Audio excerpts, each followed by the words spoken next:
자, 한번 따라 하실까요? 코이노니아, 디아코니아. 설교 제목을 어렵게 정하게 된 것을 이해해 주시기를 바랍니다. 오늘 여러분과 함께 나눌 설교 제목입니다. 우리 교회 주보 1면에 보면 우리 수종교회의 연구표 세 가지가, 연구 비전 세 가지가 적혀 있어요. 가르치는 교회, 그다음 뭐예요? 전파하는 교회, 그다음 치료하는 교회. 이것을 제가 연구 비전이다 이렇게 말씀드린 이유가 이것이 우리 수종교회만의 비전이 아니고요. 이것은 지상에 세워진 모든 교회의 동일한 비전이어야 됩니다. 왜냐 그러면 교회가 뭐예요? 교회는 예수님이 피로 값주고 사신 것이고 교회의 머리가 되신 분이 예수님이시잖아요. 때문에 우리 교회는 무엇보다 예수님께서 이 땅에 계시는 동안에 힘쓰셨던 사역들, 그 사역들을 잘 계승하고 이어가는 것, 이게 교회의 가장 중요한 사명이 되는 겁니다. 자, 그래서 예수님께서 이 땅에 계시는 동안에 힘쓰신 3대 사역이 뭔가? 마태복음 4장 23절에 보면 이렇게 말씀합니다. 예수께서 온 갈릴리에 두루 다니사 그들의 회당에서 뭐 하셨어요? 가르치시며 천국 복음을 뭐 하셨어요? 전파하시며 백성 중에 모든 병과 모든 약한 것을 고치시니, 이렇게 가르치시고 전파하시고 치료하셨어요. 이게 성경에 한 번만 나오는 게 아니고요. 마태복음 9장 35절에도 보면 사실상 복사하기 위해서 붙여놓은 것처럼, 보세요. 두루 다니사 회당에서 가르치시고 천국 복음을 뭐 하셨다고요? 전파하셨고 모든 병과 모든 약한 것을 고치셨다. 그래서 이 세 가지를 3대 교회의 사명이다, 교회의 3대 기능이다, 교회의 3대 본질이다 이렇게 말씀합니다. 근데 이것을 헬라어로 표현하면, 자, 가르치신다라는 것을 한번 따라서 해보세요. 디다케라고 하고요. 선포한다, 전파한다, 이것을 한번 따라서 해보세요. 케리그마라고 합니다. 그러면 고치신 사역, 치료하신 사역은 어떻게 표현하는가? 이것은 이례적으로 두 가지로 표현합니다. 그것이 바로 오늘 설교 제목이에요. 다시 한번 해볼까요? 코이노니아, 디아코니아, 이 두 가지인데 왜 이 세 번째 고치시는 사역만큼은 하나가 아니라 두 가지로 표현하는가? 거기는 이유가 있어요. 자, 여러분, 예수님은 하나님의 아들로 이 땅에 오셨고 독생자의 영광이 있으셨다 보니까 죽은 자도 살리셨어요. 모든 병자들의 병을 다 고치셨어요. 하지만 지상의 교회가 예수님처럼 그렇게 고칠 수 있나요? 그럴 수 없죠. 하고 싶어도 할 수 없는 거예요.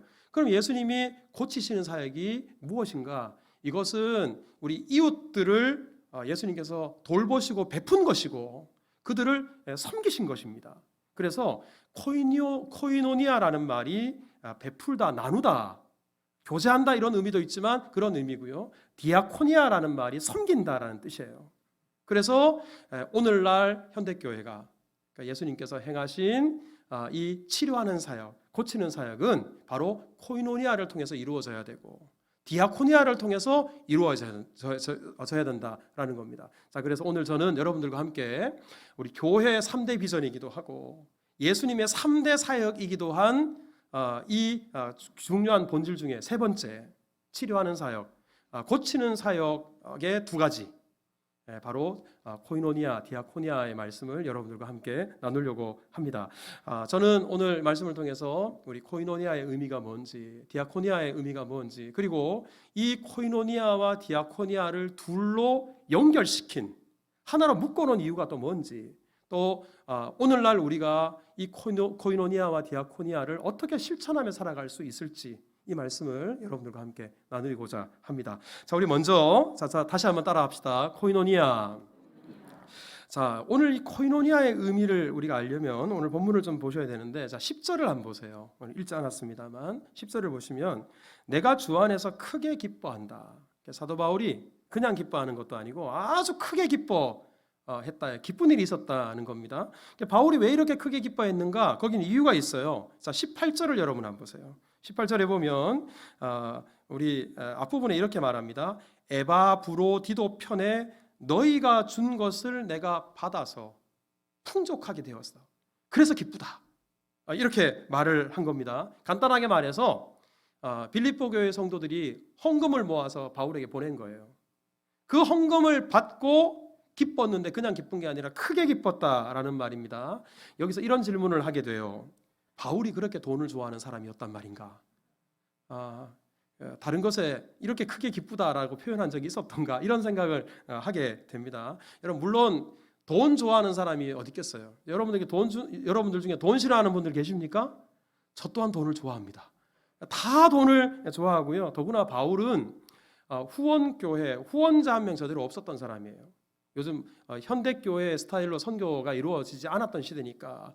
그런데도 혈혈단신으로 선교지를 누비면서 복음을 전했으니까 돈의 중요성, 돈의 필요성은 누구보다 잘 알았을 겁니다. 하지만 사도 바울이 입버릇처럼 강조했던 게 있어요. 그게 뭐냐면 디모데전서 6장 10절에 보십시오. 돈을 사랑하는 것이 일만하게 뿌리가 된다. 이거 바울이 한 말이에요. 또 직분자들의 자격에 대해서 말하면서 직분자들은 돈을 사랑하지 않아야 된다. 그렇게 말을 했어요. 또 말세가 되면, 세상의 종말의 때가 되면 나타나는 현상들이 여러 가지가 있는데 그 중에 하나가 바로 뭐냐면 돈을 사랑하는 거래요. 이거 다 누가 한 말이냐면 사도 바울이 한 말입니다. 자, 이렇게 돈을 사랑해서는 안 된다라고 말을 해놓고 오늘 본문에는 돈 때문에 크게 기뻐했대요. 그래서 우리가 납득이 좀 안 간다, 의문스럽다 이렇게 생각을 하는 겁니다. 하지만 오늘 말씀을 한 절 한 절 우리 찬찬히 읽어보면 바울은 돈 그 자체로 기뻐한 것이 아니었다는 것을 알 수 있어요. 헌금 그 자체, 돈 때문에 기뻐한 것이 아니었다라는 겁니다. 그러면 뭐 때문에 기뻐했는가? 바울이 크게 기뻐한 이유는 따로 있었습니다. 오늘 본문 14절 15절에 두 번이나 반복되는 단어가 하나가 있는데, 자, 우리 14절을 다시 한번 보실까요? 그러나 너희가 내 괴로움에 함께 뭐 했어요? 참여했다. 이 참여라는 단어. 이게 15절에도 나옵니다. 우리 끝부분에 보면 내 일에 참여한 교회가 너희밖에 없었다. 우리 참여라는 단어, 이 단어를 헬라어로 읽으면 코이노니아예요. 우리 간단하게 말하면 바울이 크게 기뻐했던 이유는 돈 때문이 아니라 코이노니아 때문에 기뻐했다. 이렇게 말할 수 있는 겁니다. 그러면 이 코이노니아가 도대체 뭔가? 앞서도 제가 간단하게 말씀드렸지만 코이노니아를 보통 번역할 때 교제한다, 사귄다, 이런 의미, 이런 의미로 코이노니아라는 말을 사용합니다. 여러분 실제로 우리 사진에 한번 보시면 여러분들 중에 카페 이름 코이노니아라는, 제가 사진 2개만 인용을 했습니다만 코이노니아라는 이름의 카페가 대단히 많아요. 왜 그러냐면 카페에서 주로 뭐 해요? 교제하잖아요. 사귀잖아요. 대화하잖아요. 그래서 코이노니아라는 말을 문자 그대로 받아서 이렇게 하고요. 우리 교회 부설 카페의 경우에, 우리 교회도 지하에 우리 교제 장소가 있습니다만 교회에서 운영하는 카페에 압도적으로 많은 이름, 코이노니아 카페. 이 대단히 많아요. 코이노니아가 바로 그런 의미이기 때문에 그렇습니다. 근데 하지만 오늘 본문에서 코이노니아라고 하는 이 단어는 단순히 교제하고 사귀는 것, 이것을 훨씬 뛰어넘습니다. 자, 우리 14절을 다시 한번 보십시오. 이 코이노니아라는 말을 어떻게 사용했나? 그러나 너희가 나의 괴로움에 함께 참여했다. 괴로움에 참여했다. 괴로움에 코이노니아 했다라는 말입니다. 여러분 지금 바울이 무슨 일인지 모르지만 혼자 지금 고통을 겪고 있어요. 괴로움을 겪고 있어요. 그런데 빌립보 교회 성도들이 그 고통을 함께 나누었다라는 말이고, 괴로움의 짐을 나누어서 졌다. 이것이 코이노니아라는 말의 의미라는 겁니다. 여러분들이 잘 아시듯이 빌립보서는 옥중서신입니다. 우리 주석가들에 따르면 이 빌립보서는 사도 바울이 가택연금 상태, 그러니까 밖에 보초병들이 서 있어요. 바깥 출입을 절대로 하지 못해요. 집 안에만 감금되어 있는 상태에서 쓴 서신입니다. 자, 여러분 바울은 앞서도 말씀드린 것처럼 후원자가 없어요. 후원교회나 후원기관도 없습니다. 가택연금 상태였기 때문에 밖에 나가서 일을 할 수도 없어요. 생계비를 마련할 수 있는 그런 수단이 전혀 없어요. 자, 이런 상황에서 어떻게 생활비, 생계비를 마련할 수 있었겠습니까? 그리고 사도 바울이 지금까지 얼마나 많은 교회를 설립했습니까? 그 교회들 속에 이런 문제 저런 문제, 이런 소식들이 들려올 때마다 자기가 직접 찾아가지는 못하더라도 편지라도 써야 될 텐데, 이때 당시만 해도 종이값이 얼마나 비싼데 편지 하나 쓰는 종이값, 잉크값, 펜, 이것조차도 마련할 수가 없고 선교를 자체를 할 수 없는 상황이었습니다. 그러니까 이것 자체가 사도 바울에게 너무나 고통스럽고 괴로웠던 거예요. 이런 사정을 빌립보 교회 성도들이 알고 그 괴로움에 동참하자, 그 짐을 우리가 나누어지자, 그래서 성도들이 십시일반으로 선교 헌금을 거두어서 사도 바울에게 보냈던 겁니다. 여러분, 이것을 사도 바울은 코이노니아 했다, 너희들이 내 괴로움에 참여했다, 그렇게 말한 겁니다. 자, 그런데요, 이 코이노니아라는 말은 비단 이런 곳에서만 사용된 게 아니에요. 자, 우리 빌립보서 3장 10절에 보면 바울이 이렇게 말합니다. 내가 그리스도와 그 부활의 권능과 그 고난에 참여함을 알고자 하여. 좀 어려운 문구입니다만 이걸 간단하게 말하면 사도 바울은 예수님의 부활과 십자가에 참여하기를 원했다. 여러분, 여기서 이 참여가 코이노니아예요. 이걸 더 줄이면 사도 바울은 예수님과 코이노니아 하기를 원했다, 이 말입니다. 자, 그런데 사도 바울이 예수님과 코이노니아를 할 때 기도로 교제하고 말씀으로 교제하고 이게 아니고요. 사도 바울이 지금 그 부활과 고난에 코이노니아 했다라는 말은 예수님과 함께 고난 받는데 기꺼이 자기를 내어 던진 거예요. 복음을 위해서 자기의 목숨까지도 아까워하지 않고 내어 던진 거예요. 이것이 사도 바울에게 있어서 바로 예수님과 코이노니아 하는 것이었다. 여러분, 코이노니아의 개념이 우리가 생각하는 것보다 훨씬 넓고 깊은 거죠. 고린도전서 10장 16절에 보면 이 구절은 우리가 성찬식 할 때 자주 인용하는 구절입니다. 보십시오. 우리가 축복하는 축복의 잔은 그리스도의 피에 참여함이 아니냐, 이 참여가 코이노니아예요. 또 우리가 먹는 떡은 예수님의 몸에 참여하는 거 아니냐, 이 참여도 역시 코이노니아입니다. 그러니까 성찬식은 단순히 우리가 떡과 잔을 마시는 정도가 아니라 예수님과 코이노니아 하는 거예요. 이 코이노니아가 뭡니까? 우리가 그 떡과 잔을 마시면서 예수님과 연합하는 거예요. 그리고 그 성찬식을 통해서 주님 오시는 그날까지 어떤 핍박과 어떤 고난이 따를지라도 주의 죽으심, 주의 십자가를 전하는 삶을 살겠습니다. 결단하는 게 성찬 아니겠어요? 코이노니아의 의미가 여기까지 있다는 거예요. 그리고 이 코이노니아는 더 나아가서 디모데전서 6장 18절을 보십시오. 선을 행하고 선한 사업을 많이 하고 나누어 주기를 좋아하며 너그러운 자가 되게 하라. 여기서 너그러운 자가 되게 하라가 원어로 뭐냐면 코이노니아의 사람이 되라, 이 말이에요. 코이노니아 단어입니다. 이 말을 쉽게 말하면 그렇습니다. 코이노니아의 삶을 사는 사람이 어떤 사람이냐? 선을 행하는 사람이고, 그리고 선한 사업을 많이 하는 사람이고, 나누어 주고 베푸는 사람이다. 그 사람이 코이노니아의 삶을 살아가는 사람이다. 여러분, 어떻습니까? 코이노니아라는 말은 이처럼 분명히 교제하고 사귄다, 이런 뜻입니다. 하지만 그 깊이와 넓이가 훨씬 깊고 넓습니다. 그러니 우리가 성도끼리 코이노니아 한다, 이웃과 코이노니아 한다, 예수님과 코이노니아 한다라고 할 때 이 말은 그냥 대화 몇 마디 나누고 카페 가서 차 몇 잔 나누는 정도, 그 정도를 뛰어넘어서 함께 울고 함께 웃으며 무거운 짐을 함께 나누어지고 서로 도와주고 서로 돌보고 서로 섬기고 서로 대접하고 함께 고난과 고통을 나누는 것까지, 그것까지가 다름 아니라 코이노니아예요. 우리 성도들 가운데 이런 코이노니아가 있어야 되는 겁니다. 때문에 오늘 본문의 사도 바울이 단순히 헌금 얼마 받아서 그 돈 때문에 기뻐한 것이 아니라 빌립보 교회 성도들의 믿음이 이렇게 자라서 복음에 참여하게 되고 이웃사랑을 실천하게 되고 예수님과 코이노니아 할 믿음의 수준이 되었다는 것, 이것 자체가 너무 기뻤던 거예요. 그래서 사도 바울이 말합니다. 나는 궁핍하든지 넉넉하든지 자족의 비결을 배웠다. 즉 나는 돈이 없어서 그러는 게 아니다. 나는 풍족하다. 사도 바울이 그런데도 너희들이 보낸 헌금 때문에 기뻐했던 이유는 바로 빌립보 교회 성도들, 너희들이 예수님과 코이노니아, 복음과 코이노니아의 삶을 살기 때문에, 그것 때문에 내가 기쁘다. 사도 바울이 그렇게 말한 겁니다. 여러분, 제가 이 말씀을 묵상하면서 제가 우리 성도들을 바라볼 때 가장 큰 기쁨이 어떤 게 있을까? 목사님, 내일 밤에 시간 되세요? 제가 아주 맛있는 식당을 아는데요, 한번 모시고 싶어서요.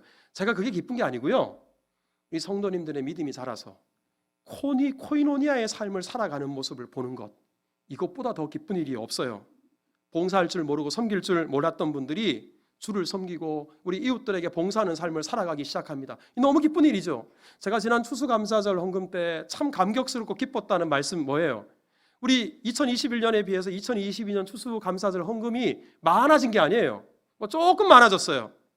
그런데 제가 정말 기뻤던 것은 우리 성도들 감사 우리 헌금에 참여한 분들이 400명이 넘었어요. 이렇게 많이 참여한 적이 없었어요. 돈 액수가 뭐가 중요합니까? 성도들이 하나님의 은혜에 감사하는 마음을 표현한 거잖아요. 그리고 이 추수감사절 헌금을 이웃들을 위해서 복음을 위해서 사용하겠다, 그 일에 동참하고자 한 거잖아요. 여러분들 모습 속에서 코이노니아의 모습이 보이니까 이게 너무 감격스러운 거예요. 너무 기쁜 거예요. 여러분, 우리 교회 우리 성도들이 헌금 생활을 할 줄 모르다가 헌금 생활을 하시기 시작하면 여러분들 헌금이 늘어나서 제 사례가 올라가는 게 아니에요. 저는 올해도 우리 장로님들한테 우리 제 사례는 동결해 주십시오. 제가 간곡하게 부탁했어요. 우리 장로님들은 늘 다르게 말씀하시지만 우리 요즘 얼마나 어려울 때예요. 여러분, 교회 헌금이 늘어나서 제 사례가 올라가는 거 아닙니다. 하지만 그 교회가 이윤 사업들 아니면 돈 나오는 구멍들이 있는 게 아니잖아요. 오로지 성도들 우리 헌금하는 것으로 목회자들 사례 비수고 선교 사역하고 선교하고 이 모든 일들을 꾸려갑니다. 그런데 그 일에 성도들이 코이노니아 한다? 그것 자체가 얼마나 큰 기쁨인지 사도 바울이 바로 그런 마음으로 기뻐했던 겁니다. 여러분, 올해 우리 교회가 로브박스 사역을 해요. 그런데요, 이 로브박스 사역도 마찬가지입니다. 이것 또한 이웃과 코이노니아 하는 거예요. 우리 지난번에 로브박스 사역 우리 로비에다가 이렇게 만들어 놓고 올해도 우리 교회 계획은 동사무소 2곳을 통해서 40박스씩 우리 주변의 이웃들에게 우리 사랑을 나누고, 그리고 우리 미자립 교회들 좀 섬기고, 그리고 우리 지난번에 우리 이 사진은 보육원입니다. 옛날엔 고아원이라 그랬습니다만 여러 가지 사정으로 우리 아이들을 맡겨놓고 보육하는 곳인데, 우리 이곳에서는 필요한 물품들 제가 전화를 드려서 전화를 듣고 그 물품들을 여러분들이 로브박스 헌금으로 드린 것을 가지고 전달을 하고, 그리고 우리 성탄절이 되면 여러분들은 자녀들에게 선물을 다 사주잖아요. 하지만 이 아이들은 누구 선물해주는 분들이 없어요. 그러니까 우리 선물도 이분들하고 같이 나누려고 하는 거예요. 뿐만 아니라 우리 장애인 시설 우리 섬기고, 뿐만 아니라 우리 또 청소년 쉼터, 가출한 청소년들 쉼터가 있어요. 거기 우리 자녀들에게도 필요한 것들을 몫몫이 좀 나눠주려고 합니다. 저는 이것이 이웃과 코이노니아 하는 것이라고 믿어요. 그리고 이웃과 코이노니아 하는 것은 곧 예수님과 코이노니아 하는 거예요. 왜냐 그러면, 자, 저를 한번 따라서 해보세요. 사랑의 나눔이 있는 곳에 예수님께서 계십니다. 사랑의 나눔, 사랑의 섬김이 있는 곳에 예수님께서 계시는 것이기에 이웃과 코이노니아 하는 것은 곧 예수님과 코이노니아 하는 것입니다. 저는 올해는 조금 늦었고 우리 내년에는 우리 청년들하고 우리 좀 전에 사진을 띄웠습니다만 연탄 봉사하는 이 일을 좀 하고 싶어요. 왜 그러냐 그러면 우리 연탄 봉사는 알아보니까 수지 지역만 해도 없어요. 이런 지역이 없잖아요. 우리 여기 신도시이기 때문에. 하지만 용인, 변두리 쪽에 이런 때 정말 주문을 해도 배달이 안 돼요. 우리 그런 곳에 우리 청년들, 우리 젊은 세대들이 같이 가서 시간을 내서 우리 섬길 때 내가 지금 얼마나 감사한 환경에서 살아가고 있는가 돌아보게 되고, 이웃들, 우리 아픔들 우리 조금이라도 섬기면서 그 안에서 예수님과 코이노니아 할 수 있기 때문에 이런 일들을 같이 우리 해나가는 것, 이것이 이웃사랑을 실천하는 일이 아니겠습니까? 성령께서 우리 모두에게 은혜 주시고 우리 교회에 은혜 주셔서 주님 오시는 그날까지 이렇게 이웃들과 사랑하고 우리 성도들끼리 사랑하면서 진정한 코이노니아를 실천하고 이루는 그런 코이노니아의 삶을 살아가게 하시기를 주님의 이름으로 축복합니다. 자, 다시 한번 따라서 합시다. 디아코니아. 자, 우리 두 번째는 디아코니아인데요. 이 코이노니아라는 말에서 바로 이 디아코니아라는 말이 나왔어요. 그런데요, 이 디아코니아라는 말은 섬김, 섬긴다 이렇게 번역할 수 있는데 이것이 우리 신앙에 있어서 교회에 있어서 대단히 중요합니다. 디아코니아. 여러분 아마 처음 들어보시는 분들도 계실지 모르겠어요. 근데 이게 왜 중요하냐 그러면 디아코니아가 다름 아니라 우리 하나님의 본질이에요. 그리고 교회의 본질이기도 하기 때문에 그렇습니다.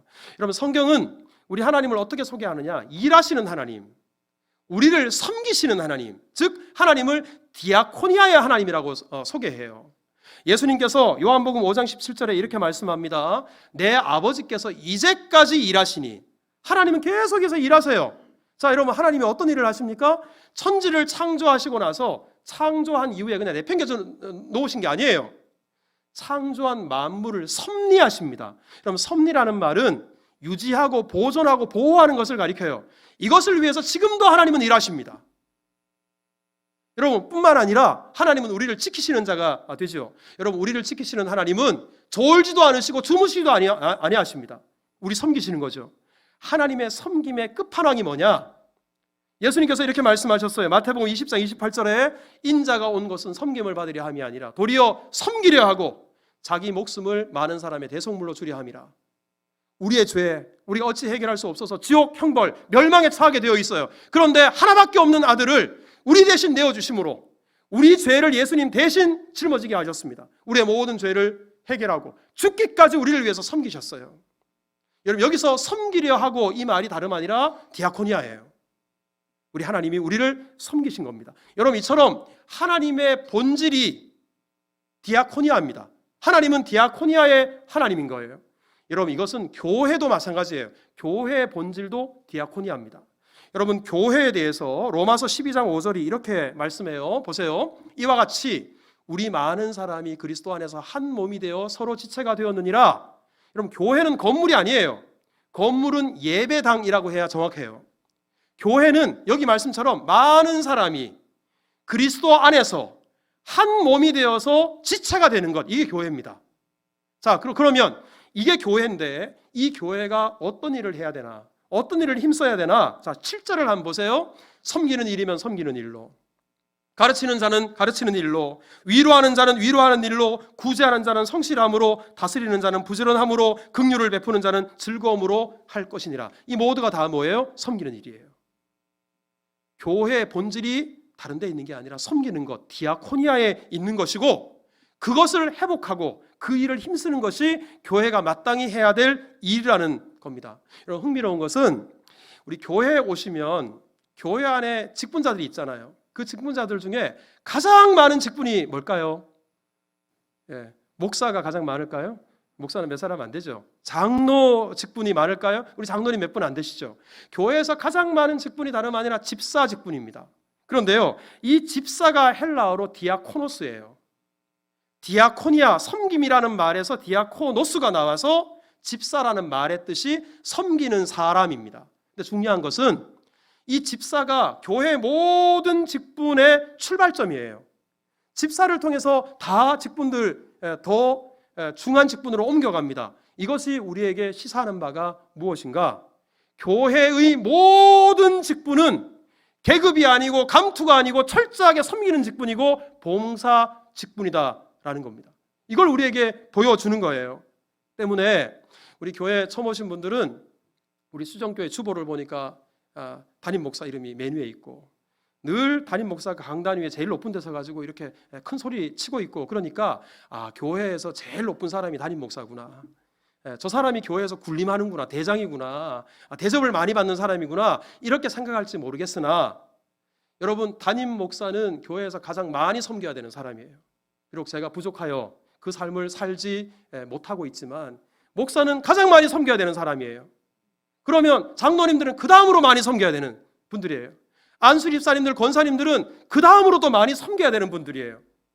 교회가 이런 서열, 계급, 이것을 무시하고 오히려 이것을 따라 군림하려 하고 지배하려고 하고, 이것 때문에 우리 서열 논쟁, 예수님의 제자들처럼 그렇게 될 때 그런 교회들 실제로 제가 많이 봤어요.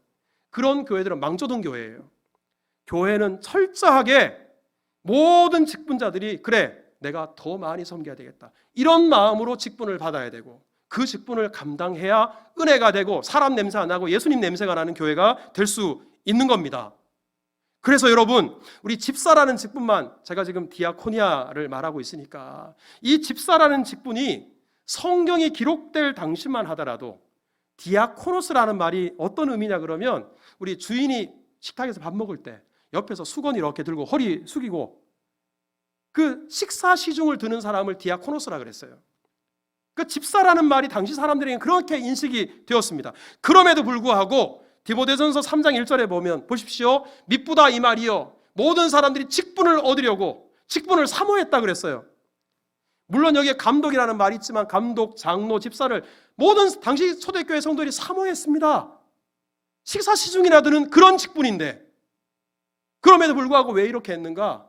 예수님의 마음을 품고, 그래, 내가 섬기는 삶을 살아야 되겠다. 그것이 성도의 본질이고, 그것이 바로 믿음으로 살아가는 삶의 모습이기에 너도 나도 이렇게 집사의 직분을 가지려고 사모하고 또 간절히 원했다라는 겁니다. 여러분, 저는 우리 교회 모든 직분자들이 이렇게 섬기는 직분을 충성되이 잘 감당하고, 그래서 교회가 골격이 세워지고 우리 교회 가운데 하나님의 영광이 나타나기를 원해요. 그래서 우리 내년 2023년에 우리 교회가 임직식을 좀 하려고 해요. 우리 장로님들도 좀 새로 세우고, 안수 집사님들도 새로 세우고, 우리 권사님들도 좀 새로 세우고, 섬기는 분들, 봉사하는 분들을 세우려고 합니다. 그리고 이런 직분들을 우리 보통 중직자다, 항존직이다 그렇게 말을 해요. 그리고 오늘 여러분들 나누신 주보에 보면 서리집사 임명동의서라는 것이 다 들어 있을 거예요. 여러분, 이 서리집사, 이 설이라는 말이 임시라는 말입니다. 우리 교회 안수 집사님들이 계시면 안수 집사님들은 안수를 받고 항존직이에요. 하지만 설이라는 말은 우리 국무총리 설이, 그러면 국무총리가 유고 시에 임시로 그 직분을 감당하는 거예요. 그래서 우리 교단 헌법에 보면 서리 집사에 대해서 어떻게 말하고 있나 한번 띄워보시겠어요? 여기 서리 집사, 교회 혹은 목사나 당회가 신실한 남녀로 선정하여 집사 직무를 하게 하는 자니 그 임기는 1년이다. 근데 우리 교회에서 임명 부분을 제가 좀 그동안에 저희 부족함으로 인해서 명확하게 하지 못해서 우리 서리 집사님 이상이 재직회 회원인데 내가 재직인지 내가 집사인지 이걸 명확하게 좀 알지 못했어요. 그래서 올해 2023년부터는 교회 모든 직분의 출발점인 서리 집사 직분도 명확하게 임명을 하고 그렇게 교회를 세워가야 되겠다, 제가 그렇게 생각을 했어요. 그런데요, 서리 집사 이 직분은 저는 무엇보다도 섬기는 일이기에 자원하는 마음이 있어야 된다고 생각해요. 제가 우리 성도님 집사해요, 우리 성도님 우리 서리 집사 좀 해야지, 이게 아니라 여러분들 마음속에 우리 주를 사랑하는 마음, 그 구원의 은혜와 감사를 가지고 자원하는 마음으로 참여해야 된다고 생각을 해요. 그래서 우리 교회가 불법을 행하는 데가 되면 안 되기 때문에 교단 규정이 그래요. 우리 규정에 따라서 자격이 여러분 있어요. 우리 여러분들 안내 드린 데를 보면 2023년 기준 33세 이상, 세례 받은 지 2년 경과하신 분, 교회 등록 후에 6개월이 지나신 분. 여러분, 이 기준을 혹시 보시면서 아니 서리 집사가 뭐 대단한 거라고 이런 자격이 있어, 이렇게 생각하시는 분들이 계실지 모르겠어요. 그나마 우리 주변에 있는 분당 우리 교회나 아니면 사랑의 교회나 충현교회나 이런 교회를 비교했을 때 완화한 거예요. 우리 교인 등록하면 6개월은 정회원이 되는데 최소한이에요, 법상. 그리고 우리 세례를 받고 나서 다른 교회들은 다 3년 4년이에요. 근데 저는 우리 세례 받으시고 2년 동안 신앙생활 잘 하시면 충분히 집사의 직분을 감당할 수 있다, 제가 판단을 했어요. 그래서 우리 2년 된 겁니다. 그리고 해마다 우리 신년에 임명을 제가 하고 우리 각오를 좀 다지려고 해요. 뒤에 보면 임명 동의서에 서약 내용이 있는데 이 내용이 별 내용이 아니고요, 여러분들 세례 받으실 때 다 서약한 거예요. 세례 받으실 때 우리 손을 들고 아멘, 우리 하나님 앞에서 성도들 앞에서 약속했던 내용입니다. 그러니 이 세례 받을 때 그 약속, 믿음, 이 믿음이 있으면 여러분들 다 서리 집사 자원하셔야 돼요. 그래서 우리 여러분들 이것을 올해가 처음이기 때문에 주보에다 꽂았어요. 내년부터는 주보에다 꽂지 않을 거예요. 여러분들이 이걸 보시면서 이건 내가 지금 해야 될까 말아야 될까가 아니라 자격에 해당되시는 분들은 모두 다 이걸 기입하셔서 하나님 앞에 이렇게 섬기겠습니다. 우리 헌금함에 넣으셔도 되고, 아니면 홈페이지에 들어오시면 우리 홈페이지 안에 우리 온라인으로 우리 동의하는 부분이 있어요. 근데 여러분, 이 온라인으로 동의하는 부분은 그 누구도 못 봐요. 담당자 목사님 한 명만 봐요. 홈페이지 오픈되는 거 아니에요. 그러니까 여러분들이 자원하는 마음으로 해주시고, 그래서 다 취합을 해서 우리 내년에 우리 재직을 임명하고, 그리고 우리 중직자들을 세우고, 우리 교회에 이렇게 직분자들이 세워져야 골격이 제대로 세워지고 우리 교회가 제 역할을 감당할 수 있는 겁니다. 여러분, 이 모든 것들, 교회는 디아코니아의 삶, 디아코니아를 실천하는 곳이 되어야 되기 때문에 이런 직분자들이 필요한 겁니다. 여러분, 디모데전서 1장 12절에 보면 바울이 이렇게 말을 해요. 자, 우리 같이 읽읍시다. 시작. 나를 능하게 하신 그리스도 예수 우리 주께 내가 감사함은 나를 충성되이 여겨 내게 직분을 맡겨주셨다. 사도 바울이 정말 감사한 제목이 있었어요. 다른 게 아니고요, 자기 같은 죄인 견수를 택하셔서 직분을 맡겨주셨다. 그 직분을 맡겨주심에 감격했어요. 감사했어요. 저는 저를 비롯해서 우리 모두에게 이 감격이 있어야 된다고 생각합니다. 여러분, 이게 바로 신앙생활 하는 것이기 때문에 그렇습니다. 자, 디모데전서 3장 13절을 보세요. 여기 보면 이렇게 말합니다. 집사의 직분을 잘한 자는, 이것은 비단 집사의 직분만을 가리키는 것이 아니라 집사가 교회 모든 직분의 출발점이라고 봤을 때 우리에게 주어진 모든 직분들, 그것이 구역장이건 교사이건 아니면 우리 중직자들이건 간에 모든 직분을 충성되이 잘 감당하는 사람은 아름다운 지위를 얻어요. 그리고 예수 안에 있는 믿음의 큰 담력을 얻는다. 이게 무슨 말이냐 그러면, 자, 저를 한번 따라서 합시다. 직분은 감사 제목이고 축복의 통로다. 여러분, 이것을 성경이 말하고 있어요. 왜? 우리 교회의 본질이 디아코니아고 또한 하나님의 본질이 디아코니아이기 때문에 그렇습니다. 여러분, 이렇게 디아코니아의 삶, 섬기는 삶을 통해 우리 예수 그리스도의 형상을 이루어가고 우리 교회의 사명, 성도의 사명을 신실히 감당하는 은혜가 우리 모두에게 있기를 주님의 이름으로 축복합니다. 자, 그런데 마지막으로 제가 이 코이노니아를 설명하고 디아코니아를 여러분들에게 설명을 했습니다만 사실상 이 둘은 구분할 필요가 없는 말이에요. 사실상 같은 말이에요. 왜 그런가 하면 우리가 이웃들과 진정한 교제, 코이노니아를 하려면 디아코니아의 삶을 살아야 돼요. 섬겨야 돼요. 진짜 교제는 섬김을 통해서 나타나요. 이것은 하나님께서 본을 보여주셨어요. 자, 여러분, 우리 하나님께서 우리를 섬기시기 위해서 먼저 삼위 하나님이 코이노니아 하셨어요. 이거 아십니까? 여러분, 우리 하나님은 삼위일체로 존재하세요. 성부, 성자, 성령. 그런데요, 우리 삼위 하나님이 코이노니아 하셨다는 말이 무슨 말인가? 보세요. 성부 하나님은 우리의 구원을 위한 계획을 세우셨어요. 성자 하나님은 그 구원 계획을 실천에 옮기셨어요. 십자가에 못 박혀 죽으신 거죠. 성령 하나님은 그 예수님께서 이루신 십자가의 은혜를 우리 구원에 적용시키셨어요. 삼위일체 하나님이 코이노니아를 이루어서 바로 우리를 섬기신 겁니다. 디아코니아한 것입니다. 코이노니아는 디아코니아와 절대로 뗄래야 뗄 수 없고 반드시 연결되고 그리고 사실상 바꿔서도 무방해요. 그래서 우리 성경에서는 이 코이노니아, 디아코니아를 계속해서 교차해서 씁니다. 로마서 15장 26절에 보면, 자 보십시오. 이는 마게도냐 교회, 아가야 교회 성도들이 예루살렘 교회 성도들이 어려움을 당했다, 가난한 사람들이 있다는 이야기를 듣고 연보를 보냈어요. 근데 여기서 연보를 하였다 그랬는데 이 말이 헬라어로 코이노니아예요. 그럼 그렇죠? 마게도냐 교인들과 아가야 교인들이 정말 예루살렘 교인들과 그야말로 코이노니아, 진정한 고통을 나누고 짐을 같이 나누어 지게 된 거예요. 이 코이노니아입니다. 그런데 자, 고린도후서 8장 20절을 보십시오. 여기서도 연보라는 말이 나와요. 우리가 맡은 이 거액의 연보에 대해서 우리 성도들이 한 헌금을 연보라고 했는데 이 연보라는 말을 제가 헬라어로 찾아봤더니 이게 디아코니아예요. 같은 연보인데 하나는 코이노니아고 하나는 디아코니아예요. 이 말은 여러분, 코이노니아가 곧 디아코니아고 디아코니아가 곧 코이노니아이기 때문에 그렇습니다.